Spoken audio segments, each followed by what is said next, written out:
And when I saw the rushes, I was very unhappy with what I had done in the scene. The year was 1947. America was hunting for communists in Hollywood, and careers were being destroyed left and right. While other stars stayed quiet, Gregory Peck did something that shocked everyone. He stood up against the government and landed himself in serious trouble. But that wasn't his most dangerous move. From a secret love affair with his co-star to becoming President Nixon's personal enemy, this is the story of how America's most moral actor almost lost everything. Gregory Peck was born on April 5, 1916, in La Jolla, California. His father was a pharmacist with Irish roots, and his mother was called Bunny. Gregory's childhood was far from stable. His parents didn't get along, and their arguments grew worse over time. His mother even accused his father of being abusive, though Gregory denied it when he was older. The situation became so bad that the court gave Bunny a restraining order, a rare thing back then. By 1921, when Gregory was just 5, his parents divorced. That meant his family was officially broken apart.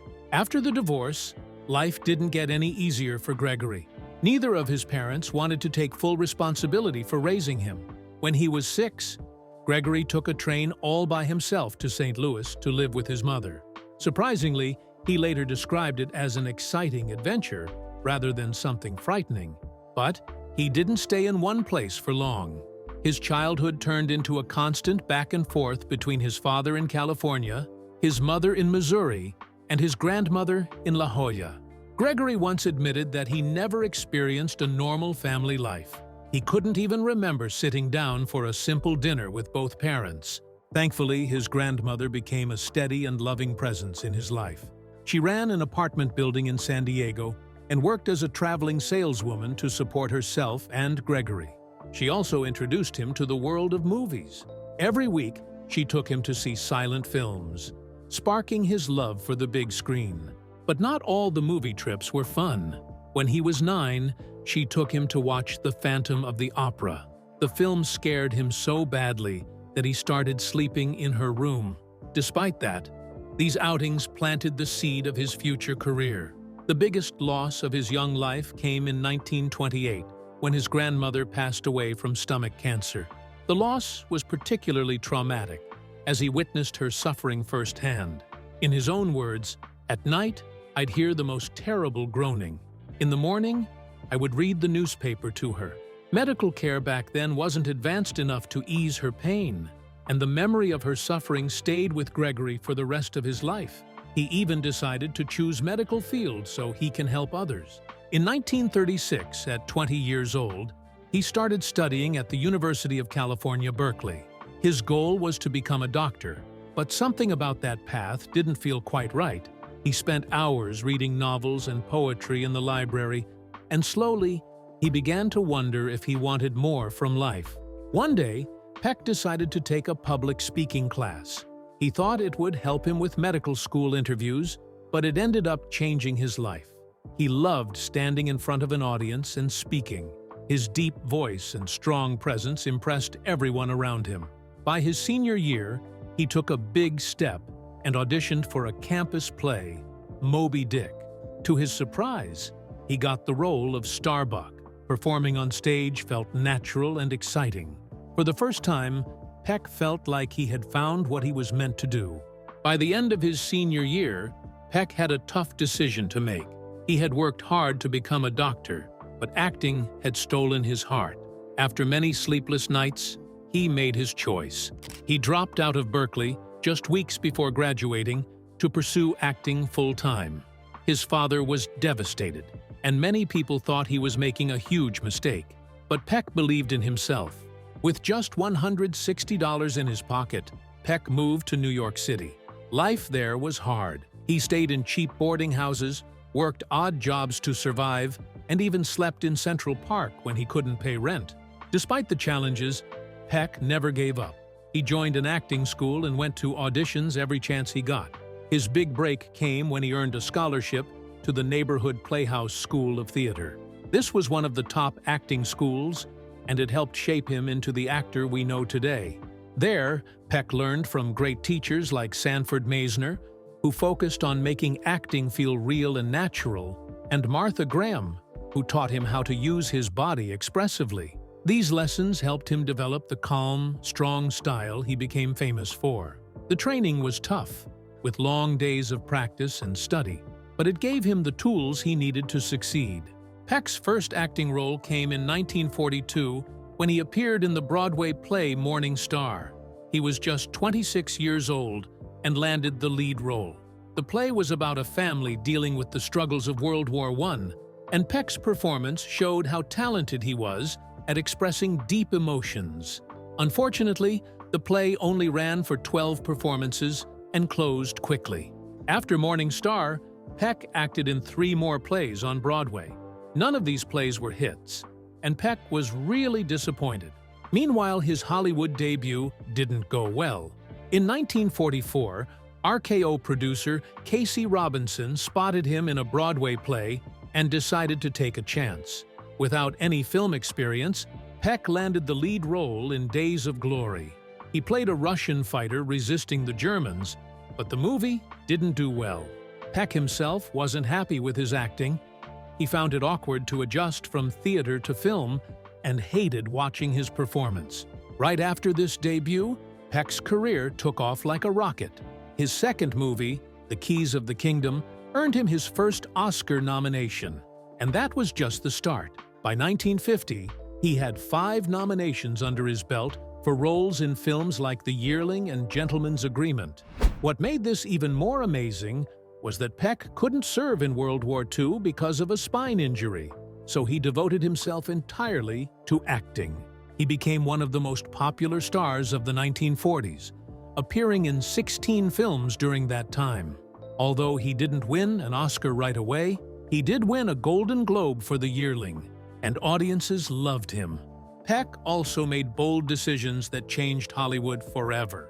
Back then, most actors signed long contracts with studios that controlled their careers. Peck refused.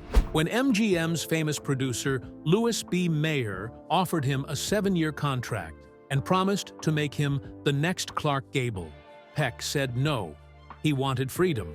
Instead, he made short-term deals with different studios, giving him control over the roles he played.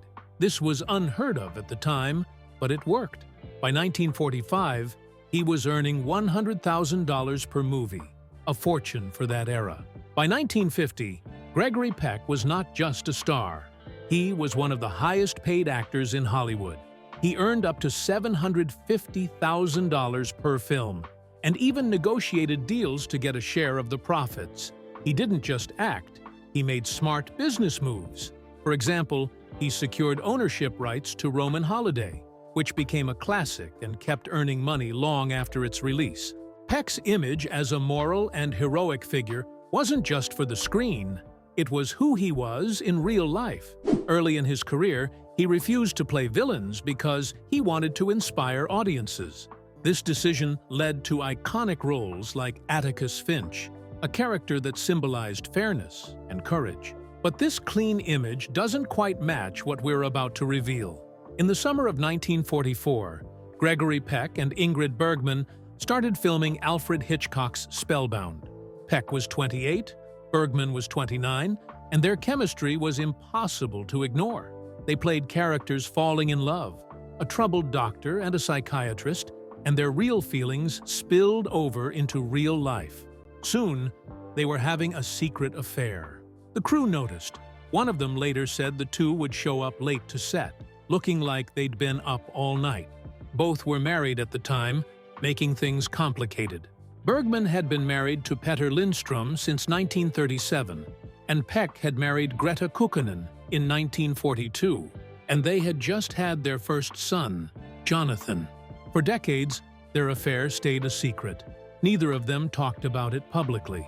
It wasn't until 1982, just weeks after Bergman's death, that Peck admitted the truth.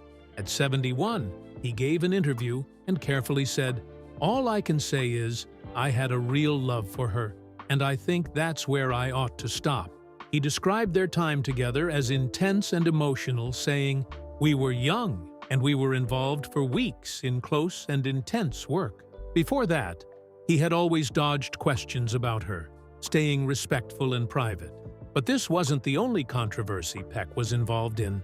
In 1947, Gregory Peck was one of Hollywood's biggest stars, earning Oscar nominations and enjoying great success.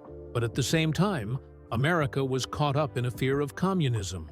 A government committee called HUAC was investigating people in Hollywood, accusing them of being communists and ruining their careers. Most actors stayed quiet, afraid of being blacklisted, but Peck refused to stay silent.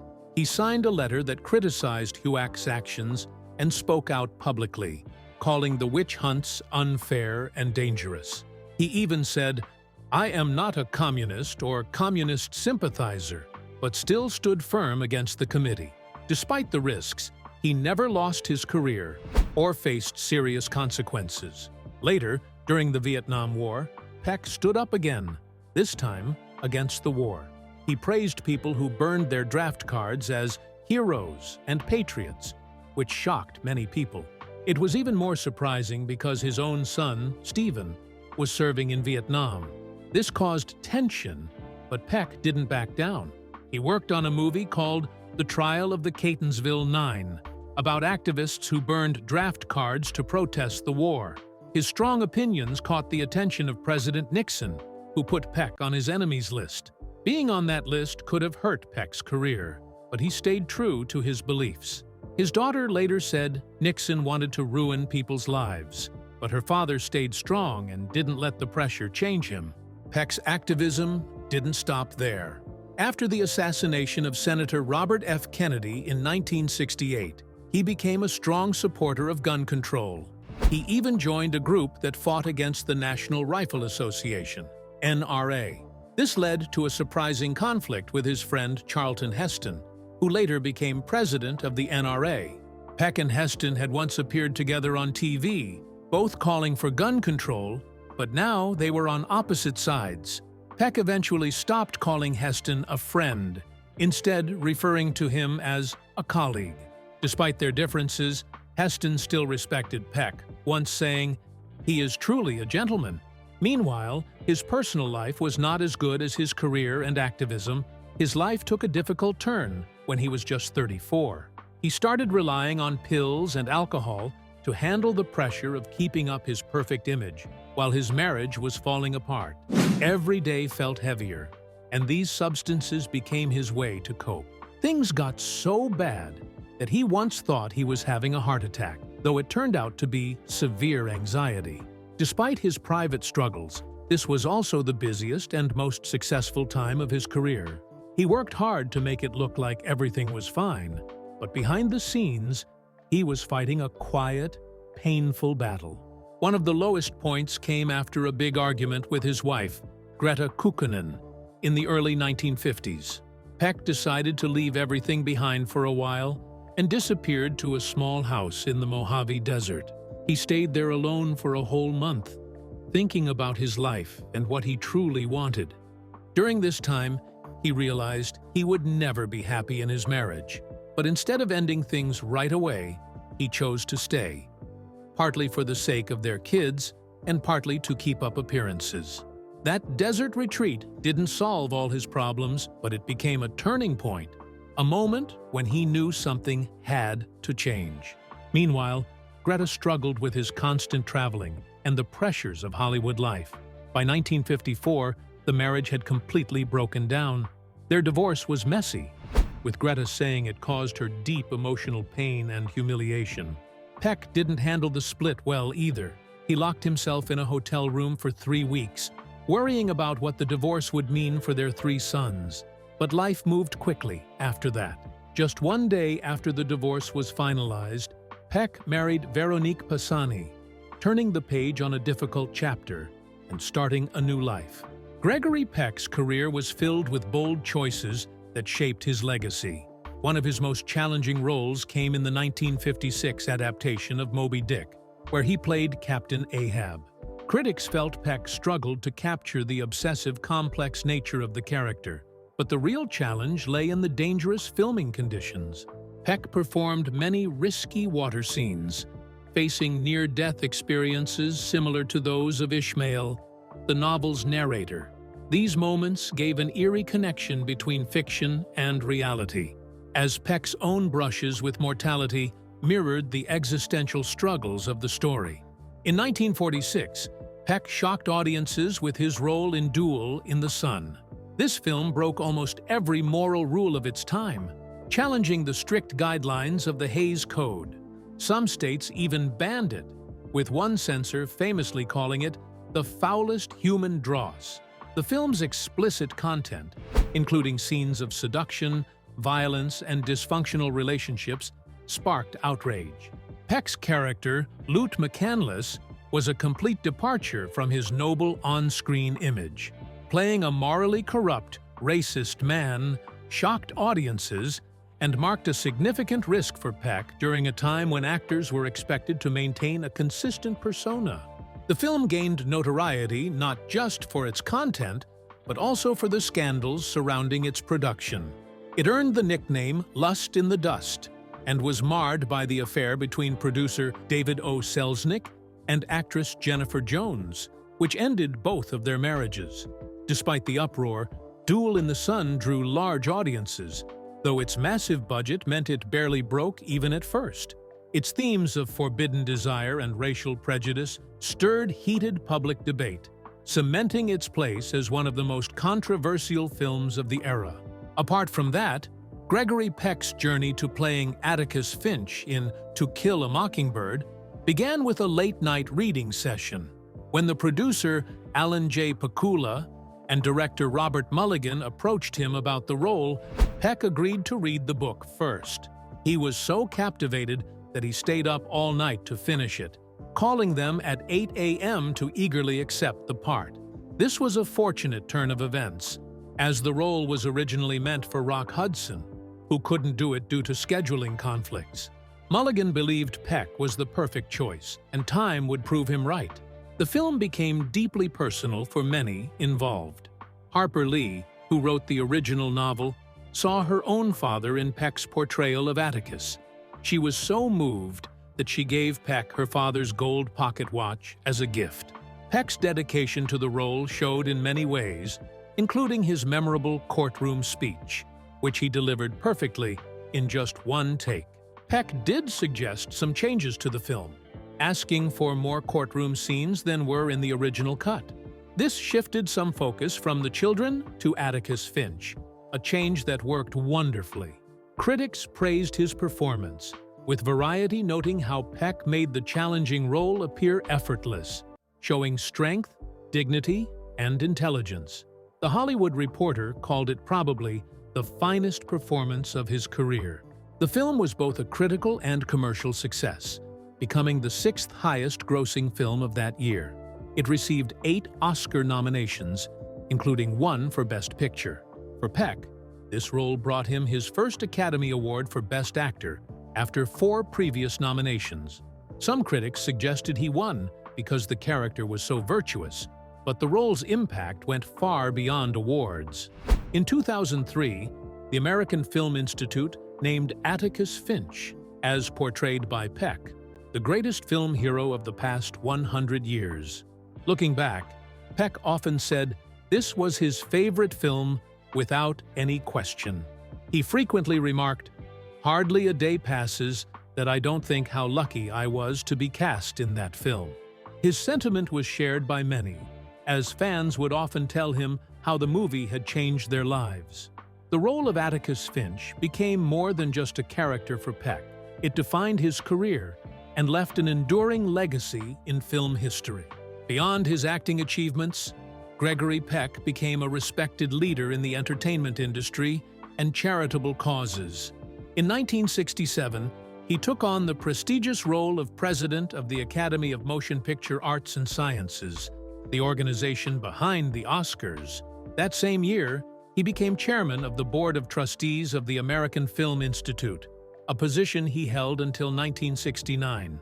His dedication to helping others showed when he served as chairman of the Motion Picture and Television Relief Fund in 1971, which helped industry workers in need.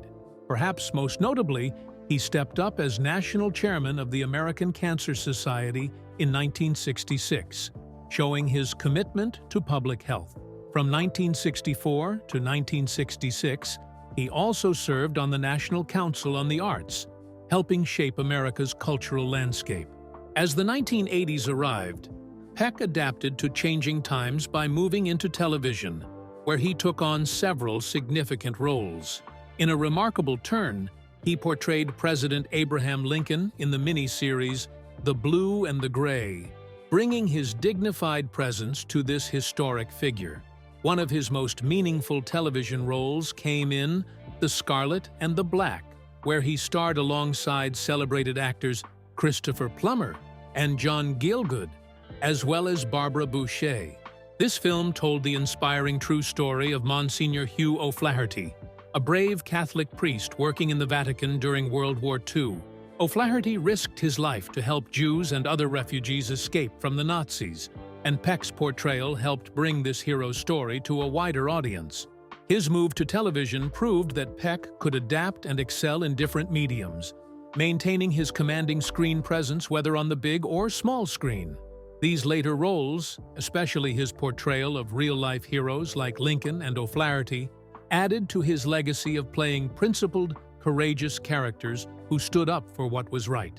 In 1991, an interesting full-circle moment occurred in Peck's career when he appeared in Martin Scorsese's remake of Cape Fear. The film held special significance because Peck had starred in the original 1962 version. This time around, he took a different role, playing Max Cady's lawyer, alongside fellow original cast members Robert Mitchum and Martin Balsam. It was a touching nod to the film that had been so important in his career decades earlier. That same year, Peck took what would become his last major film role in Norman Jewison's Other People's Money. In this timely drama, he played a business owner fighting to protect his company from a hostile takeover by a Wall Street liquidator, played by Danny DeVito. The role seemed fitting for Peck, who throughout his career had often portrayed men standing up for what they believed in.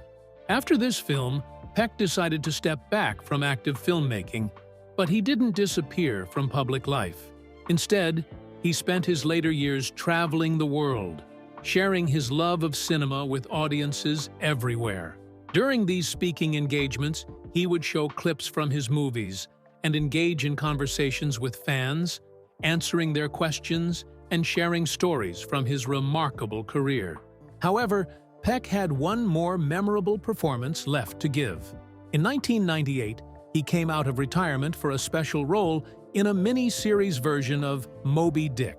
This project was particularly meaningful because Peck had starred as Captain Ahab in the 1956 film version. Now, in a wonderful twist, he took on the role of Father Mapple, a part previously played by Orson Welles, while Patrick Stewart stepped into Peck's former role as Ahab.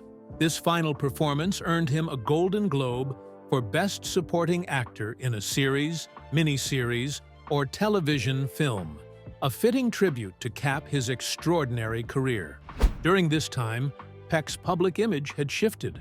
Unlike actors like Kirk Douglas or Burt Lancaster, who were known for their tough guy roles, Peck became known for his decency and integrity.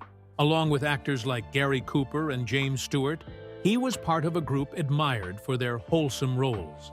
At 72 years old in 1989, Gregory Peck received the prestigious AFI Life Achievement Award, a moment that celebrated his extraordinary career.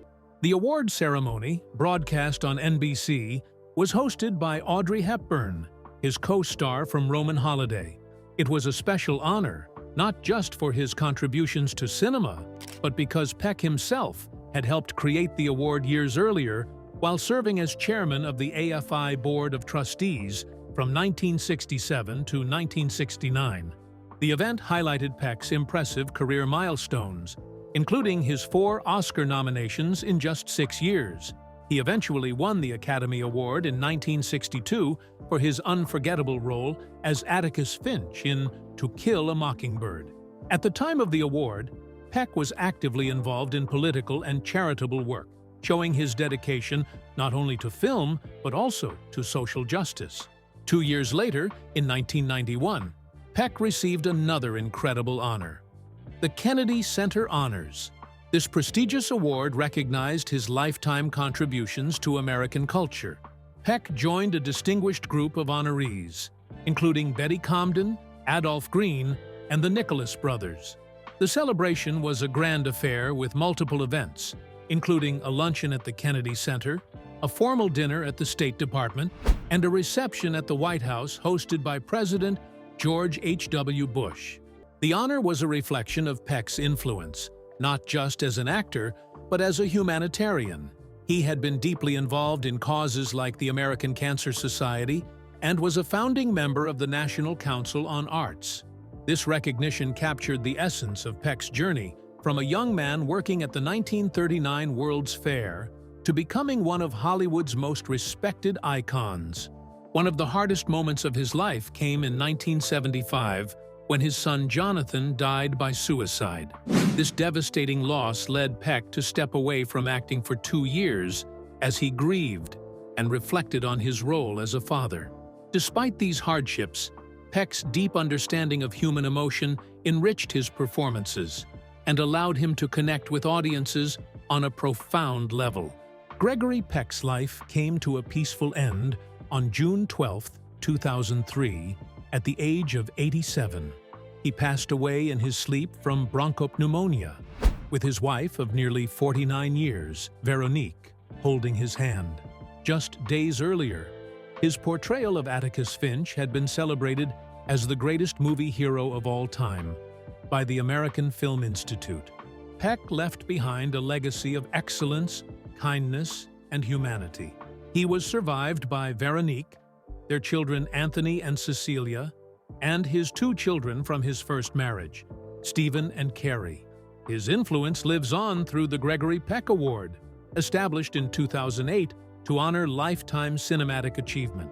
Presented at festivals like Dingle and San Diego, the award has been given to actors such as Gabriel Byrne, Laura Dern, and Patrick Stewart, ensuring that Peck's commitment to quality and meaningful storytelling continues to inspire future generations.